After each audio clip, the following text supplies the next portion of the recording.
नमस्कार, मैं हूं श्रद्धा। आप देख रहे हैं न्यूज़ 18 मध्य प्रदेश छत्तीसगढ़ में बेरोजगारी के मुद्दे पर जहां युवा अभ्यर्थी अब सड़कों पर विरोध प्रदर्शन के लिए उतरने लगे हैं, वहीं अब बीजेपी और कांग्रेस में हमेशा की तरह जुबानी जंग भी तेज हो चली है। विपक्ष लगातार सरकार पर बेरोजगारी के मुद्दे को लेकर निशाना साधे हुए है, तो कांग्रेस इसके लिए राज्य की पिछली बीजेपी सरकार और केंद्र सरकार को आड़े हाथों ले रही है। लेकिन बेरोजगारी कैसे जाएगी, ये आज का सवाल है और इस सवाल का जवाब तो देना ही होगा। लेकिन उससे पहले देखिए यह खास रिपोर्ट।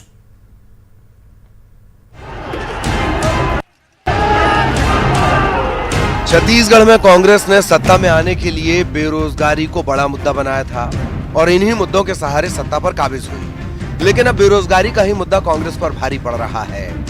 प्रदेश में भर्ती नियुक्तियों को लेकर लगातार प्रदर्शन हो रहे हैं, वहीं विपक्ष भी इस मुद्दे पर सरकार को घेरने में कोई कसर नहीं छोड़ रहा। हाल ही में पूर्व सीएम रमन सिंह ने भी ट्वीट कर बेरोजगारी के मुद्दे पर सरकार पर बड़ा हमला बोला। बीजेपी का कहना है कि छत्तीसगढ़ में 50 लाख से ज्यादा युवा बेरोजगार हैं और सरकार पिछले 2 साल में युवाओं को रोजगार नहीं दे पाई। रोजगार मांगे जाने पर एफआईआर किया जाता है, बलवा जैसे धाराएं लगाई जाती है। ये सरकार का तानाशाही रवैया है। विधानसभा चुनाव के पहले घूम घूम कर 25 लाख पंजीकृत और 25 लाख अपंजीकृत बेरोजगारों की संख्या, मतलब कुल 50 लाख बेरोजगार इस प्रदेश में है, ये आंकड़ा सरकार ही पेश करती थी। और अब ये 2 सालों में कितने लोगों को रोजगार दिया है, इस बात को सरकार बताए। इधर कांग्रेस प्रदेश में पिछली रमन सरकार के 15 सालों को बेरोजगारी के लिए जिम्मेदार बता रही है। कांग्रेस का कहना है कि रमन सिंह प्रियंका गांधी की जगह अगर पीएम नरेंद्र मोदी को ट्वीट करते तो ज्यादा बेहतर होता।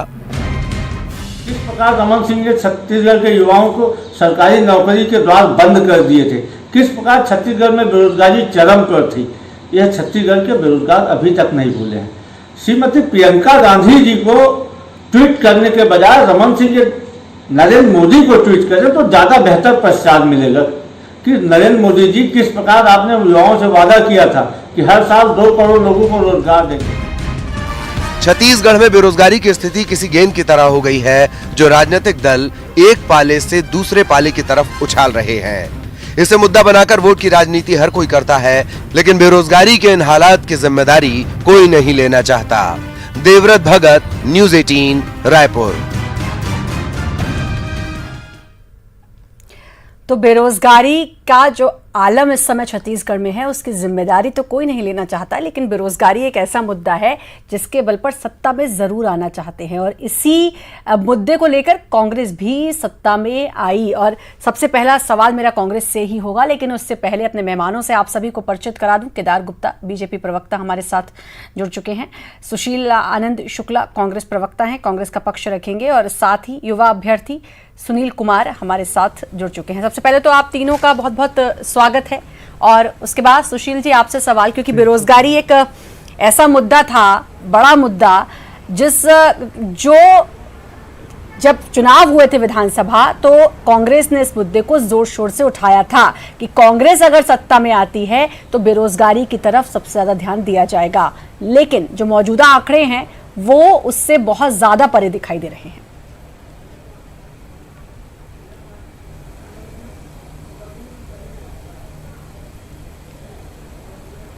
नहीं श्रद्धा जी, ऐसा नहीं है। निसंदेह बेरोजगारी एक महत्वपूर्ण मुद्दा था और बेरोजगारी की दिशा में हमारी सरकार आज भी बहुत ज़्यादा गंभीर है। देखिए, पिछले 9 महीने से हम कोरोना से संघर्ष कर रहे हैं, 8 महीने से। इसके पहले हमारी सरकार आने के बाद हमने शिक्षकों की भर्ती निकाली, वह प्रक्रिया उस भर्ती प्रक्रियाधीन है। इसके साथ ही हमने 1500 से अधिक प्रोफेसरों की भर्ती प्रक्रिया निकाली। हमने स्वास्थ्य विभाग में 4500 से अधिक भर्तियां निकाली, जो भर्ती प्रक्रिया लगभग 1 महीने के अंदर पूरी होने जा रही है। इसके अलावा हमने वन विभाग में रेंजर, डिप्टी रेंजर और एसडीओ के लिए 450 पोस्ट निकाले, जिसकी भर्ती प्रक्रिया शुरू है। इसके अलावा हमारी सरकार ने लगभग पीएससी के माध्यम से 800 पोस्ट निकाले, जिसका कि प्रीलिम्स हो गया, जो कि मेंस परीक्षा होने जा रही। तो कहीं न कहीं पिछले 1.5 साल में हमारी सरकार ने युवाओं के लिए जो पिछले 15 साल में सरकारी नौकरी के द्वार बंद कर दिए गए थे, उस द्वार को खोला है। हमारी सरकार चाहती है युवाओं को रोजगार मिले और सरकार सरकारी नौकरी के साथ साथ वैकल्पिक रोजगार के साधन किस प्रकार से जुटाए जा सकते हैं युवाओं को, इस दिशा में भी बहुत गंभीर प्रयास कर रही है। नरवा गरवा घुरवा बाड़ी के माध्यम से सरकार ग्रामीण क्षेत्र सुशील में जी, आपका रोजगार कहना जुटाने है की दिशा कि में प्रयास बहुत कर रही ज्यादा है। द्वार इसके खोले अलावा हैं महत्वपूर्ण कांग्रेस चीज, ने युवाओं के लिए, बेरोजगारों के लिए, लेकिन बीजेपी का कहना है, खुद पूर्व मुख्यमंत्री रमन सिंह ने ट्वीट किया कि 50 लाख से ज्यादा बेरोजगार छत्तीसगढ़ में हैं। अगर इतने ज्यादा द्वार खुले हैं तो फिर बीजेपी क्यों ऐसा कह रही है? जरा बीजेपी से भी उसका पक्ष जान लेते हैं। केदार गुप्ता जी जुड़े हुए हैं। केदार जी, भाई सुशील आनंद जी का तो कहना है बहुत ज्यादा उन्होंने द्वार खोले हैं बेरोजगारों के लिए, बेरोजगारी को कम करने की कोशिश की गई है और कोरोना काल चल रहा है, इस वजह से भी दिक्कतें आ रही हैं। लेकिन बीजेपी का कहना है 50 लाख से ज्यादा बेरोजगार छत्तीसगढ़ में। देखिए, एकदम सीधी सी बात है। कोरोना को अभी 6-7 महीने हुए हैं, 9 महीने नहीं हुए, 6 महीने हुए हैं, परंतु भूपेश बघेल जी की सरकार छत्तीसगढ़ में यू टर्न लेते हुए दिखाई दे रही है, क्योंकि इन्होंने कहा था कि हम रोजगार देंगे। मैं सुशील आनंद शुक्ला जी को याद दिलाना चाहता हूं, मेरे मित्र हैं, कि जैसे ही आपकी सरकार आई आपने 5000 संविदा कर्मियों को नौकरी से निकाल दिया, सीधा निकाल दिया। वो हाईकोर्ट गए, हाईकोर्ट में भी पेंडिंग है। आप रोजगार देने की बात कर रहे हैं, आते ही निकाल दिया। दूसरा, अभी शिक्षकों की परसों जो हड़ताल हुई, जब घेराव हुआ, सीएम हाउस के घेराव करने जा रहे थे, आपने 16,000 शिक्षकों की परीक्षा ले ली, उनका वेरिफिकेशन करा लिया, पर उनको आप अपॉइंटमेंट लेटर नहीं दे रहे हैं। और बड़ी मुश्किल की बात है कि जब आप विधानसभा चुनाव लड़ने के लिए उतरे थे, जब आप पूरे प्रदेश में 90 विधानसभाओं में आपने रजिस्टर्ड कराया था और उसमें 25 लाख पंजीकृत और 25 लाख अपंजीकृत आपने बेरोजगारों को बताया था। मुझे बताएं कि इसमें से जो लिस्ट बनी थी वो लिस्ट कहां है और उस लिस्ट में से कितने लोगों को रोजगार उपलब्ध कराया। मैं कहता हूं कि 20 महीनों में आज तक किसी भी प्रकार का कोई रोजगार इस सरकार ने नहीं दिया। अभी तो 5000 संविदा कर्मियों को तत्काल, लेकिन कांग्रेस का कहना है कि भाई जो राज्य की पिछली सरकार थी, यानी कि बीजेपी की सरकार जो 15 सालों तक सत्ता में रही, तो उसने ऐसा किया कि बेरोजगारी इतनी बढ़ती चली गई। तो मतलब जड़ तो वो है। देखिए, इनको कहने में कुछ नहीं है, ये लगातार यही आरोप लगाते हैं, पिछली सरकार। अरे छत्तीसगढ़ इतना ग्रो किया इंफ्रास्ट्रक्चर में, रोजगार में, इंडस्ट्री में, और संपन्न रहा। कृषि के क्षेत्र में 32 लाख टन धान होता था, जो डॉक्टर रमन सिंह जी के राज में 15 वर्षों में 137 लाख टन तक पहुंच गया। ये किस बात की बात करेंगे? औद्योगिक विकास बड़ा तेजी के साथ हुआ, इंफ्रास्ट्रक्चर हुए, तो नौकरी स्वाभाविक थी मिलना। आज जो स्थिति है, जिनके पास नौकरी थी उनको हटा दिया, और जितनी वैकेंसी है, जिनके एग्जाम हो गए, आनंद शुक्ला जी खुद कह रहे हैं कि हमने उसको प्रोसीजर में रखा है, अरे 20 महीने में क्या प्रोसीजर ही करते रहेंगे? आज सबसे ज्यादा अगर बेरोजगारी है, मुझे दुख के साथ कहना पड़ता है, तो माननीय मुख्यमंत्री जी के जिले में। लेकिन बड़ी हैरानी की बात है, जब कांग्रेस की सरकार होती है तो बीजेपी को बेरोजगारी याद आती है, और जब बीजेपी की सरकार होती है तो कांग्रेस को बेरोजगारी आती है। लेकिन दोनों में से जब कोई भी सत्ता में होता है तब किसी को बेरोजगारों की याद नहीं आती है, तब किसी को बेरोजगारों का दर्द समझ में नहीं आता है। ये बड़ा दुख है, क्योंकि बेरोजगार फिर गेंद की तरह इस पाले से उस पाले, उस पाले से इस पाले घूमते रहते हैं। सुनील कुमार हैं, युवा अभ्यर्थी हैं, उनका पक्ष भी देख लेते हैं। सुनील जी, क्या ऐसा ही है जो मैंने कहा कि भाई गेंद की तरह इस पाले से उस पाले? आपको लगता है मौजूदा सरकार कुछ कर रही है बेरोजगारों के लिए, या फिर पिछली सरकार ने कुछ किया था? जी मैम, बहुत हद तक ऐसा ही है। मैं थोड़ा समय चाहूँगा अपने पक्ष को जी थोड़ा संक्षिप्त में बताने के लिए। सर मैडम, हमारे राज्य में मुख्यतः 3 तरीके से सरकारी पदों को भरा जाता है। पहली है पब्लिक सर्विस कमीशन, जो CGPSC के जरिए भरा जाता है। दूसरा है व्यापम, CG व्यापम। तीसरा है पुलिस भर्ती। तो इसमें जो सबसे बड़ा मुद्दा अभी बना हुआ है वो है CG पुलिस के SI भर्ती का, जो सब इंस्पेक्टर के 655 पद निकले हुए थे अगस्त 2018 में, जिस समय भाजपा की सरकार थी। उसके लिए 1.5 लाख लोगों ने आवेदन किया है, और सभी ने कम से कम 1200 रुपये का तो फॉर्म भरा ही है। उसके बाद से मैडम आज 2 साल से ज़्यादा हो गए, ये भर्ती प्रक्रिया शुरू ही नहीं हुई। बस हमसे एक चिट फंड कंपनी की तरह फॉर्म भरवा के पैसे ले लिए गए, और उसके बाद से कोई प्रक्रिया हो ही नहीं रही है। ये सवाल तो दोनों पार्टी से बनता है सुशील जी। 1200 रुपए का फॉर्म भरा उन बेरोजगारों ने, और आज 2 साल हो चुके हैं। पहले बीजेपी की सरकार के टाइम पर भरा, लेकिन अब तो सरकार चेंज हुई और जब जब सत्ता चेंज होती है, जब जब सत्ता में परिवर्तन होता है, तब तक जनता को एक उम्मीद जागती है कि चलो अब जरूर कुछ अलग और नया होगा जो हमारे हित में होगा। और मैम सबसे बड़ी बात तो ये है कि जब रमन सिंह सर की सरकार थी तो उनके पास जी जी जी सुशील जी, जी जी दरअसल श्रद्धा जी भारतीय जनता पार्टी विशेष तौर पर रमन सिंह जी को अब 15 साल जब सत्ता से निकल गए, जब सत्ता से वापस चले गए, तब उसके बाद इनको बेरोजगारों की याद आ रही है। जब तक 15 साल सत्ता में थे, ये आंकड़े बता रहे हैं 50 लाख छत्तीसगढ़ में बेरोजगार हैं। 50 लाख जो छत्तीसगढ़ में बेरोजगार हैं, क्या पिछले 1.5 साल में बेरोजगार हुए? ये 50 लाख बेरोजगार इनकी कुनीतियों के कारण, इनके कुशासन के कारण है। मैं पूछना चाहता हूं कि इस प्रदेश में 45,000 से अधिक शिक्षकों के पद खाली थे, क्यों नहीं भरे गए? इस प्रदेश में रमन सरकार के पिछले आखिरी के 5 साल में उच्च शिक्षा में एक भी पद नहीं भरे गए। इस प्रदेश में रमन सिंह के सरकार में, रमन सिंह के शासनकाल में 75% से अधिक स्वास्थ्य विभाग के पद खाली थे। हमारी सरकार ने तो इन सारे में नई नियुक्तियों के लिए भर्तियां निकाली है और भर्तियों की प्रक्रिया शुरू की है। रमन सिंह जी ने वादा किया था 2003 में कि हर आदिवासी परिवार से एक को सरकारी नौकरी देंगे।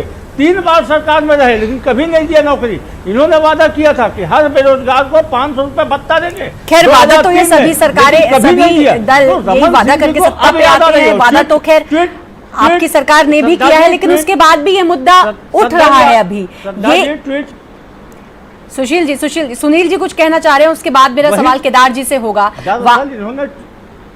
सुनील जी कुछ कहना चाह रहे हैं? मैम मैं ये कहना चाह रहा हूँ कि जब भी हम सरकार से पूछते हैं कि हमारे भर्तियों का क्या हुआ, तो वो हमेशा केंद्र को दोष देने लगते हैं, हमेशा दूसरे राज्यों की बात करने लगते हैं, खास करके उत्तर प्रदेश के।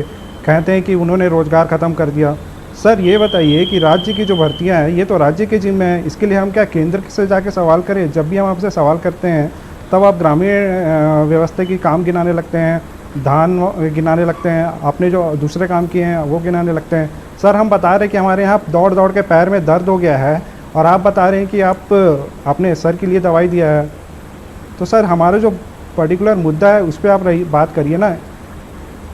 अब केदार जी मुद्दों को गुमराह करने की कोशिश। केदार जी मेरा सवाल आपसे ये है कि भाई अभी फिर सुशील जी ने आरोप लगाया है बीजेपी पे कि आज जो बेरोजगार हैं 50 लाख, ये कांग्रेस की सत्ता के समय तो नहीं आए हैं, ये पहले से चलते आ रहे हैं। अच्छा कांग्रेस एक बात और कह रही है कि आपने क्यों नहीं ट्वीट, रमन सिंह ने क्यों नहीं ट्वीट प्रधानमंत्री को किया, क्यों नहीं केंद्र को ट्वीट किया जाता है ताकि स्थिति समझें?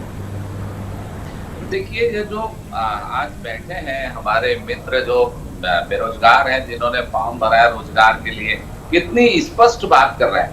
हम राजनीति के क्षेत्र में काम करने वाले लोग, चाहे कांग्रेस हो चाहे भाजपा हो, कितना स्पष्ट प्रश्न है उनका कि भाजपा जब अंतिम समय चल रहा था पिछले कार्यकाल का, जब वैकेंसी निकाली एसआई की 655 पदों की और वो निकलने के बाद फॉर्म भरे, तो उसके बाद ये कांग्रेस के कार्यकाल में एग्जाम भी हो गया, रिजल्ट भी आ गया, उनका वेरिफिकेशन भी हो गया, पर ये दौड़ दौड़ के इनके पैर में दर्द हो गया, आज तक अपॉइंटमेंट लेटर नहीं मिले। और ये धान खरीदी की बात और 2500 रुपए की बात इन बेरोजगारों के सामने भी करते हैं, तो आखिर ये कहां कहेंगे? दूसरी बात, हम केंद्र की बात जरूर करेंगे अगर सर एग्जाम नहीं हुआ है, कुछ भी नहीं हुआ है, बस छत्तीसगढ़ की राजधानी रायपुर से बैठे हैं और हम छत्तीसगढ़ के बेरोजगारों की बात करेंगे। मैं बताना चाहता हूं आपको मैडम कि जिला स्तर पर, जिला के ही खाली बेरोजगारों को रोजगार देने के लिए तृतीय वर्ग और चतुर्वर्ग कर्मचारियों के लिए डॉक्टर रमन सिंह सरकार ने जिला स्तर पर भर्ती शुरू की थी और 8,000 लोगों को जिलों में रोजगार मिला था, तृतीय और चतुर्थ कर्मचारियों को। ये तो कोरोना काल चल रहा है, ये तृतीय वर्ग चतुर्वर्ग की नौकरी खोल देते कम से कम जिला स्तर पर, जो आदिवासी भाइयों को काम मिलता और कोरोना में थोड़ा लोगों की मदद मिलती। ये तो जो एग्जाम हो गया, वेरिफिकेशन हो गया, एक आदमी को, एक सिंगल आदमी को नौकरी नहीं थी और 20,000 करोड़ कल आपके यहाँ डिबेट था, 19,480 करोड़ रुपया लोन। सुशील जी, बार बार पुलिस भर्ती की बात आती है, आप ऑनलाइन भी कभी पढ़ेंगे, कभी ऑनलाइन भी आप पढ़ेंगे, हमारे ये जो सब डिबेट्स वगैरह सब कुछ यूट्यूब में इसको अपलोड किया जाता है, आप ऑनलाइन कभी पढ़ेंगे तो उसमें आप देखेंगे पुलिस भर्ती की बात जरूर करते हैं। इसके अलावा शिक्षक भर्ती, लेकिन भर्तियां नहीं हो रही हैं। आप कह रहे हैं प्रक्रियाएं शुरू हो रही हैं, वहीं युवा अभ्यर्थी का कहना है कि हमारे पैरों में दर्द हो गया दौड़ दौड़ के, हमारी कोई सुनने को तैयार नहीं है। सुशील जी,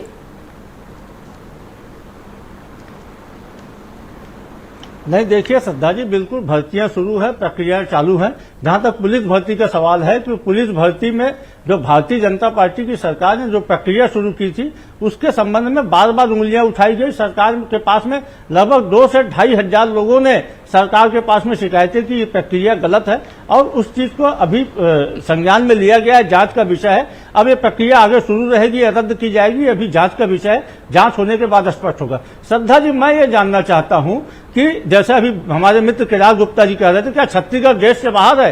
प्रधानमंत्री नरेंद्र मोदी जी ने वादा किया था कि हर साल 2 करोड़ लोगों को रोजगार देंगे। अभी तक 12 करोड़ लोगों को रोजगार मिलना था और छत्तीसगढ़ के हिसाब से भी कम से कम 15 लाख रोजगार तो हमारे हिस्से में भी आना था इन 6 साल में, लेकिन क्यों नहीं आया?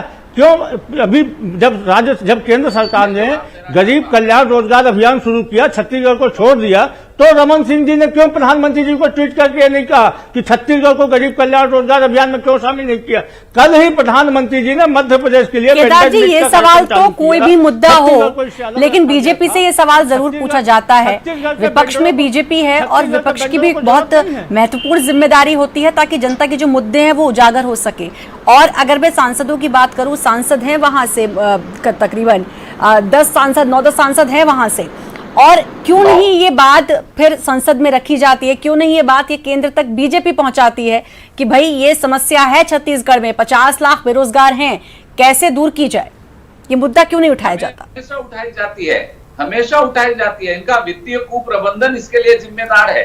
अरे वैकेंट है पोस्ट, 16,454 पोस्ट के लिए इन्होंने शिक्षकों का एग्जाम ले लिया, फिर तो शिक्षक घेरने गए थे इनको और शिक्षकों को लाठीचार्ज कर दिया उसके ऊपर। अरे भाई, सबका एग्जाम हो गया, सबको लेटर देना बाकी है, ये उसको नहीं दे रहे हैं तो उसमें केंद्र सरकार क्या करेगी? और दूसरी बात मैं आपको बताना चाहता हूं कि जब जब बात रोजगार देने और लेने की आती है, ये पुरानी सरकार में चले जाते हैं। और मेरे मित्र कह रहे थे कि 2 करोड़ हर साल रोजगार देने का वादा प्रधानमंत्री जी ने किया है, तो मैं जिम्मेदारी के साथ बताना चाहता हूं आपको, 6 वर्ष हुए हैं, 12 करोड़ तो एक ही योजना, आप उठा के देख लीजिएगा, नेट में ढूंढ लीजिएगा, मुद्रा बैंक योजना से 12 करोड़ लोगों को देश में रोजगार मिला है, 12 करोड़ लोगों को, और आत्मनिर्भर हुए हैं लोग। आप क्या बात करते हैं? अरे हम जो कहते हैं वो करते हैं। मोदी जी 56 इंच के सीने वाले हैं, इसलिए मोदी जी की बात को छत्तीसगढ़ में। सुशील जी, एसआई भर्ती की प्रक्रिया कब होगी? मैं एक लाइन और कहना चाहता हूँ। आप जो धान की बात किसानों को गुमराह करते हैं, 24 लाख प्रक्रिया दिन है, उसमें कुछ लोगों ने शिकायतें की थी, इस कारण जांच का विषय है और जांच होने के बाद वो प्रक्रिया शुरू हो जाएगी। ठीक है। और अगर मैं शिक्षक भर्ती की बात करूँ, हमसे पूछे आपको 69 विधायक शिक्षक भर्ती की बात करूं सुशील जी, कुछ दिन पहले यहीं पर बातचीत भी हमारी हुई है। शिक्षक भर्ती मुख्यमंत्री ने आदेश दे दिए कि 1 हफ्ते के अंदर अंदर रिपोर्ट दी जाए, लेकिन उसके बाद उन शिक्षकों पर एफआईआर भी हुई। ये भी समस्या है कि अगर आप अपनी आवाज उठाते हैं तो फिर एफआईआर हो जाती है। देखिए, नहीं श्रद्धा जी देखिए, राजधानी में संवेदनशील इलाकों में व्यवस्था बनाई गई है। हम भी जब विपक्ष में रहते हुए मुख्यमंत्री निवास का घेराव करते थे या जहां पे धारा 144 राजभवन के आसपास 144 को उल्लंघन करते थे तो हमारे खिलाफ भी एफआईआर होती थी। कानून अपना काम करेगा, व्यवस्थाएं बनाई गई है, उन व्यवस्थाओं का जो भी उल्लंघन करेगा, चाहे वो भारतीय जनता पार्टी का कार्यकर्ता हो, कांग्रेस का हो या दीगर दल का कार्यकर्ता हो या फिर बेरोजगार हो, जो भी कानून का उल्लंघन करेगा उसके ऊपर कार्रवाई होगी। पहली बात ये स्थिति कब आएगी कि किसी बेरोजगार को, किसी को भी इस तरीके से आंदोलन करने की जरूरत ही ना पड़े? श्रद्धा जी, सबसे बड़ी बात है, आवश्यकता ही नहीं थी श्रद्धा जी, किसी भी बेरोजगार को आंदोलन करने की आवश्यकता ही नहीं थी, आवश्यकता ही नहीं थी। अरे केदार जी, आप बोलिएगा, केदार जी हमारे साथ जुड़े हैं, उनसे पूछ लेते हैं कि आवश्यकता है या नहीं है। क्यों? इसलिए आवश्यकता है या नहीं है, हालांकि वो पहले कह चुके हैं कि उनके पैरों में दर्द हो चुका है। शिक्षक भर्ती प्रक्रिया में आंदोलन की शिक्षक भर्ती प्रक्रिया में आवश्यकता नहीं थी आंदोलन करने की, उनकी प्रक्रिया चल रही थी। कोरोना काल था इसलिए उनकी नियुक्ति को, और सरकार की नियत साफ थी इसीलिए उसकी तिथि को 1 साल बढ़ाया गया। लेकिन कोरोना काल तो अभी भी जारी है सर, अभी कब तक रहेगा कोई नहीं जानता है। प्रक्रिया कहीं भी विलंबित न की जाए। सुनील जी कोई जरूरत नहीं है आंदोलन करने की। है कि अभी भी सरकार ने प्रक्रिया शुरू की है।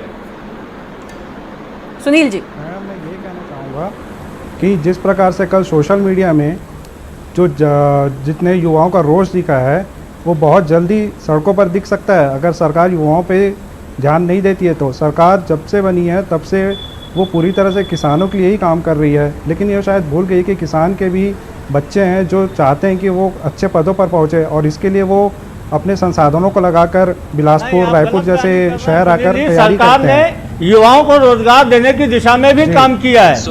अब आप सरकार ने युवाओं को भी रोजगार देने की दिशा में काम किया है। शिक्षक भर्ती, स्वास्थ्य कर्मी भर्ती, वन विभाग कर्मचारियों की भर्ती, पीएससी के माध्यम से भर्ती, ठीक है। पुलिस की भर्ती प्रक्रिया विलंबित है, आपका व्यक्तिगत होगा अलग बात है। केदार जी, सरकार ने बाकी क्या ये दिन आएगा कि जब कोई भी मुद्दा हो, चाहे वो बेरोजगारी हो या कुछ भी हो, उस पर सियासत ना हो और कैसे उस परेशानी से उस मुद्दे को हल करना है इस पर बात हो, और फिर जल्द से जल्द उस मुद्दे को हल किया जाए, उसको आगे तक के लिए बढ़ाया ना जाए, ताकि आने वाले कुछ टाइम बाद फिर उसी मुद्दे को उठा दिया जाए सियासत के लिए। निश्चित रूप से श्रद्धा जी, भारतीय जनता पार्टी जो आप कह रही हैं बिल्कुल उसके पक्ष में। हमारा कहना तो इतना है कि आप रोजगार सृजन मत कीजिए, पर जो डिपार्टमेंट से नेचुरली पोस्ट निकल रही है, जिसकी आपने एग्जाम ले ली और जिनकी आवश्यकता है, जो वादा किया था जीएसटी और नोटबंदी के कारण आपने लगी लगाई नौकरियां खा गए। जीएसटी नोटबंदी के कारण लगी लगाई नौकरियां बंद हो गई, फैक्ट्रियां बंद हो गई, लोग बेरोजगार तबाह हो गए। आपके केंद्र सरकार के कुशासन के कारण आज भारत बेरोजगारी दर में सर्वोच्च है। आप भर्ती नहीं दे पा रहे तो आप क्या एसआई की भर्ती करोगे? आप क्या शिक्षा कर्मियों की भर्ती करोगे? लोकल लोग तृतीय वर्ग चतुर्थ, लोकल लोग प्रथम वर्ग में नौकरी क्यों नहीं पा सकते?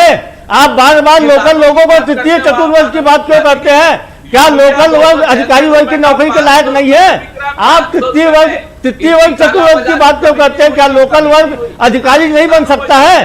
भारतीय जनता पार्टी अब देखना होगा कि कितनी जल्दी बेरोजगारों पर ध्यान दिया जाता है या नहीं दिया जाता, या फिर ऐसे ही ये एक मुद्दा बना रहेगा और इस पर सियासत होती रहेगी और फिर हमें इसी पर बात करनी होगी, ताकि हालात थोड़े और सुधरे और ध्यान दिया जाए, ताकि ये जितने भी बेरोजगार हैं वो गेंद की तरह कभी इस पाले से उस पाले और इस पाले से उस पाले ना भटके। बहुत बहुत शुक्रिया आपका न्यूज़ 18 से जुड़ने के लिए।